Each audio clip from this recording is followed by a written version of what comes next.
Olá pessoal, eu sou o Jovem Sonhador com mais um vídeo para você.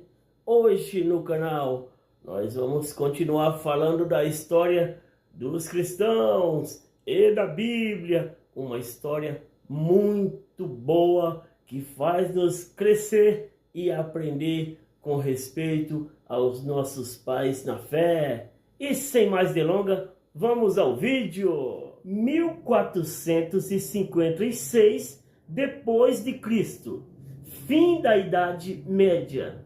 O fim da Idade Média e o início do Renascimento são os marcos deste período. Politicamente, houve a queda de Roma e Constantinopla, a descoberta da América em 1492. Religiosamente, um marco foi a Convenção de Constantino e a publicação de um Novo Testamento em grego. A queda de Constantinopla foi um evento histórico que, segundo alguns historiadores, marcou o fim da Idade Média na Europa e também decretou o fim dos últimos vestígios do poderoso Império Romano, agora dividido e chamado de Império Bizantino. A conquista da capital Constantinopla pelo Império Otômano, sob o comando do sultão Maomé, segundo ocorreu em 29 de maio de 1453. A cidade de Constantinopla foi renomeada oficialmente para Istambul pela República da Turquia em 1930.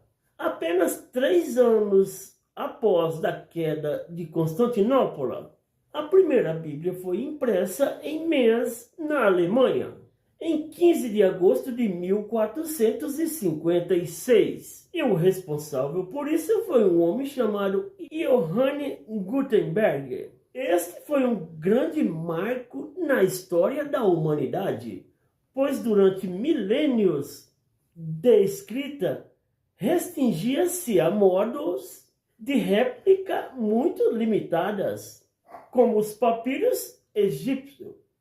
Os ideogramas chineses, cujo o acesso era restrito a pequenos grupos de pessoas, geralmente escribas. O primeiro livro publicado por Gutenberg foi a Bíblia. Já não era mais necessário copiar à mão palavras por palavras, como se fazia até então.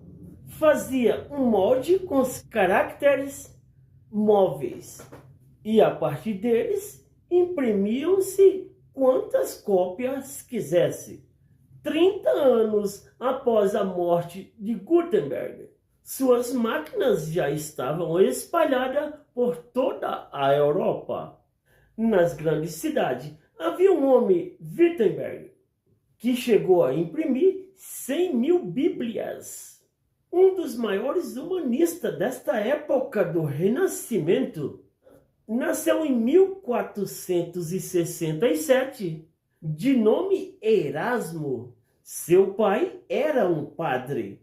Quando ele tinha 11 anos, seus pais morreram na peste negra. Ele se tornou interno num convento augustiniano.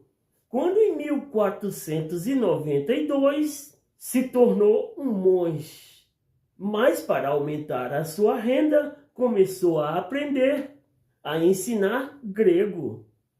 O grego havia se tornado uma importante língua entre os humanistas daquela época. Estudou grego em Oxford, aonde conheceu Thomas More, futuro chanceler da Inglaterra. Erasmo se tornou muito popular. Ele, pela sua literatura, foi no sentido o centro do movimento literário do seu tempo. Ele se correspondeu com mais de 500 homens de extrema importância do mundo político e do pensamento. Escreveu o Manual do Cristão Militante, obra mundialmente conhecida. e que serviu de incentivo e apoio para os reformistas da época. Outra obra conhecida foi O Elogio da Loucura. Era uma obra que expressava uma análise da igreja no seu tempo. Os seus escritos alimentavam o que posteriormente dividiam igrejas.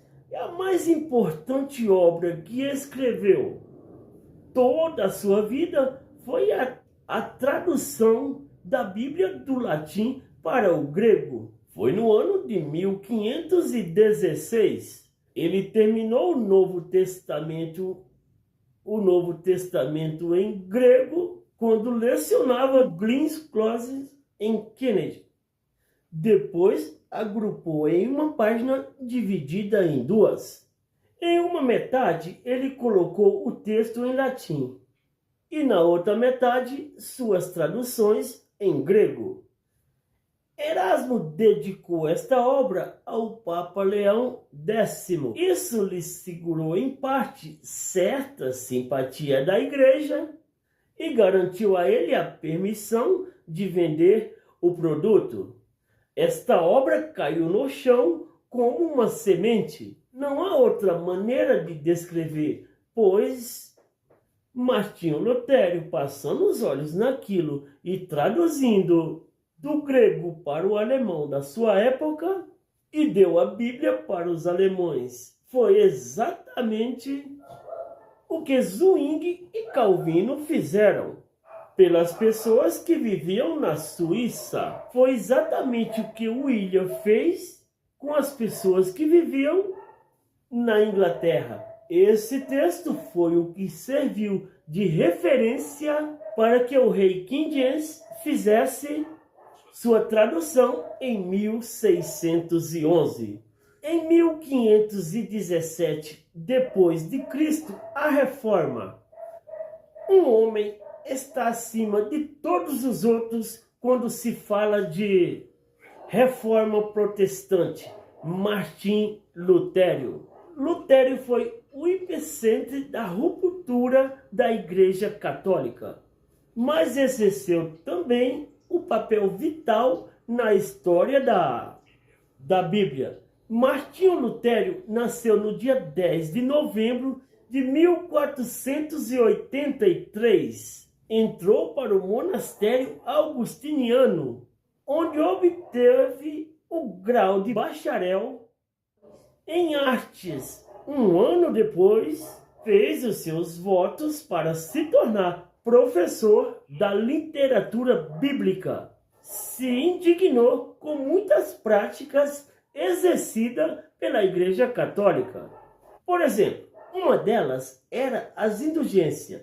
As indulgências era a forma de penitências paga. As pessoas compravam um pedaço de papel que lhe permitia o direito de cometer pecados. O grau de cada um era determinado pelo preço que pagavam. Foi a combinação dessa e de muitas mais outras coisas que resultaram nas 95 teses afixadas na porta da igreja de Wittenberg em 1517. Nessas teses, ele atacava veementemente a igreja e discordava de qualquer doutrina que não fosse fundada nas Escrituras.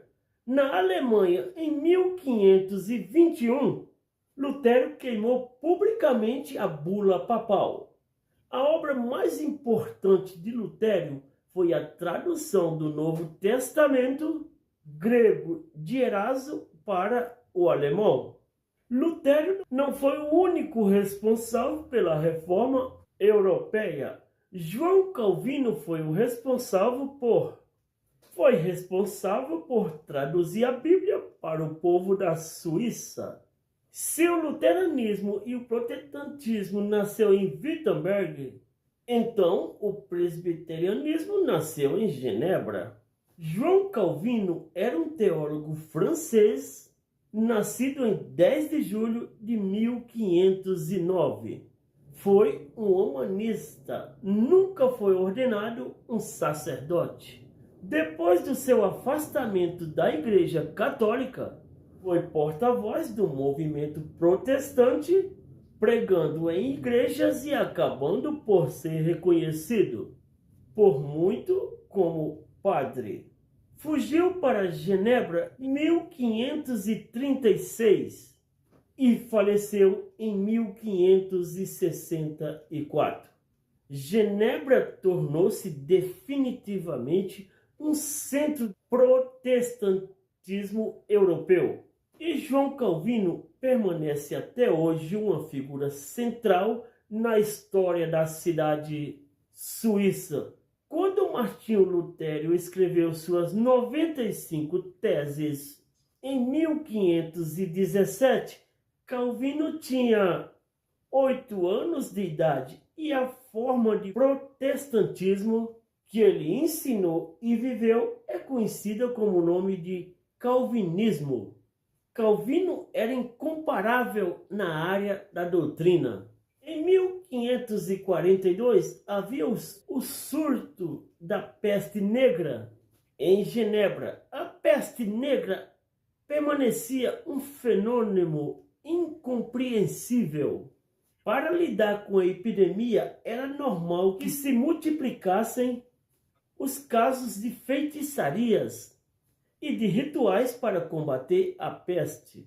Assim, os rebeldes cristãos e protestantes eram perseguidos e acusados de bruxos e feiticeiros.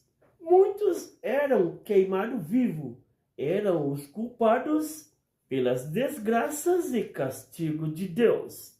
Não há dúvidas de que, quando se fala em reforma, pensamos na Alemanha de Martim Lutero, na Suíça de João Calvino, na Escócia de John Lopes e na Inglaterra de Thomas Miller.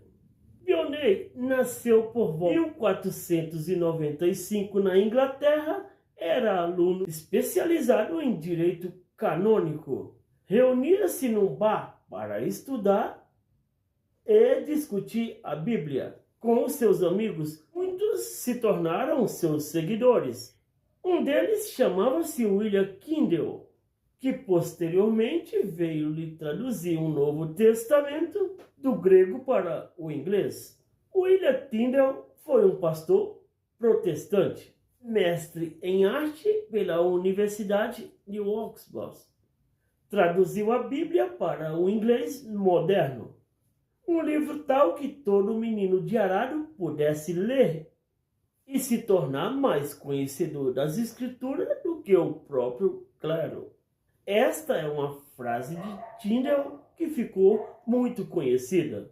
Apesar de numerosas traduções para o inglês, 27, a Bíblia do Tyndale foi a primeira a beneficiar a imprensa, que permitiu uma ampla distribuição.